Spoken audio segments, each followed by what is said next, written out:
அன்பர்களே, நண்பர்களே, சிலர் குழந்தை பாக்கியம் இல்லாதவர்கள் அந்த குழந்தை பாக்கியம் வேண்டி கடலில் நீராட செல்கிறார்கள். கடல்லையும் சரி, புண்ணிய நதியிலையும் சரி நீராடி வருவது அந்த பாவத்தை போக்கி குழந்தை பெறுவதற்கான வழியை அமைத்து கொடுக்கும் என்று நம்புகிறார்கள். அந்த குழந்தை வேண்டி கடலில் நீராடும் போது அது பொறுத்த விதிமுறைகளை உங்களுக்கு சொல்கிறேன். குழந்தை வேண்டி கடலில் புண்ணிய ஸ்நானம் செய்ய விரும்புபவர்கள் செவ்வாய், வெள்ளி, சனி ஆகிய நாட்களில் ஸ்நானம் செய்யக்கூடாது. அந்த 3 நாட்களையும் தவிர்த்து விடுங்கள்.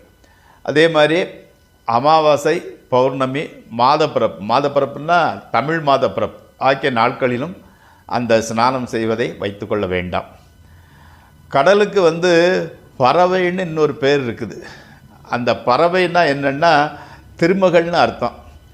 திருமகள் அலைகளின் நடுவே அமர்ந்திருப்பதால் அல்லவா, அதனால் கடலானது லட்சுமியின் அம்சம் என்று வழங்கப்படுகிறது.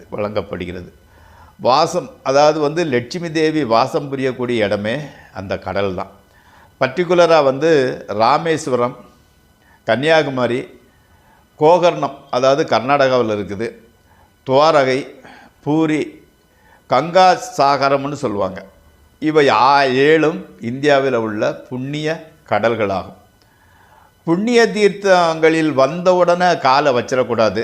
முதல்ல ஜலத்தை தண்ணியை எடுத்து தலையில் தெளிச்சுக்கிட்டு அதுக்கு பிறகு தான் காலை அலம்ப வேண்டும். துணி இல்லாமல் குளிக்கக்கூடாது.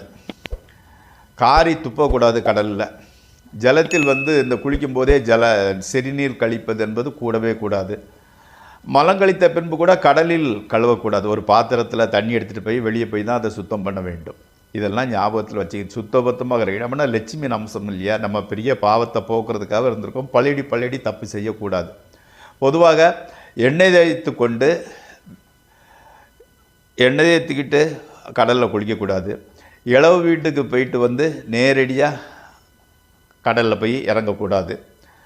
முடி வெட்டி கொள்வது, சவரம் பண்ணிக்கிட்டு கடலில் ஸ்நானம் செய்யக்கூடாது. அனல் கனத்த நாட்கள்னு சொல்லலாம்.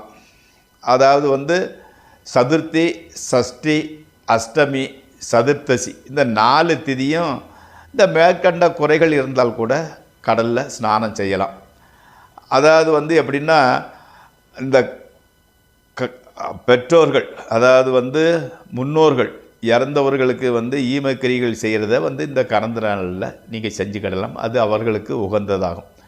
அதே மாதிரி நதிகளில் கூட உதாரணத்துக்கு கங்கா, யமுனா, சரஸ்வதி, கோதாவரி, காவேரி இந்த புண்ணிய நதிகளில் நீராடும் போது இந்த மேற்கூறியவற்றை நினைவில் வைத்து கொண்டு புண்ணிய நீராடினால் குழந்தை பாக்கியம் இல்லாதவர்களுக்கு அந்த தோஷம் விலகி குழந்தை பாக்கியம் உண்டாகும்.